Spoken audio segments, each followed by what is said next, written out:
There I was, at the doorsteps to the entrance of my new home. I was there, alone. It didn't even have a name. Who was I?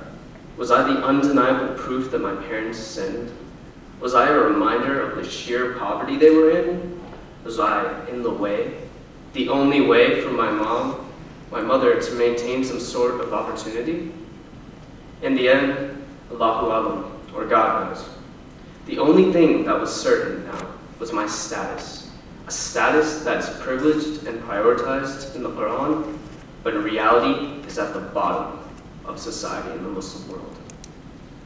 Soon after my move into this new home, I was finally given a name just to put me in the record books, but it was a name nonetheless.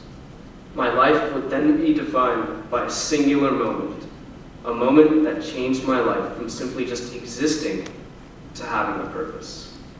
For as long as I could remember, I knew about where I came from. In Islam, it is obligatory. I was told this, but there was a hidden rule that I could not utter a word of this to others.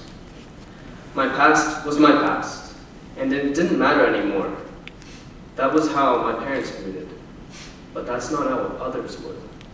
Even though I was ridden of this status, it would still follow as I grew up.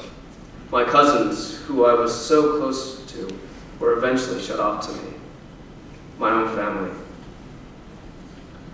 Since I wasn't truly related, any contact with them after a certain age would be deemed inappropriate. When I was finally able to go back to the country of my birth, the first thing my parents told me was to not tell anyone anything about my past. There I was, in the country of my birth, and that's all it was. For if I was to tell anyone, I would be looked upon as if I was sin itself. Being in this country was a constant reminder of that. Despite all of this, there I was again, in front of the doorsteps of what was once a new home.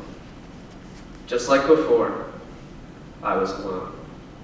This time, when I was greeted, I had a name that I could tell them, and unlike before, I had a story that I could share.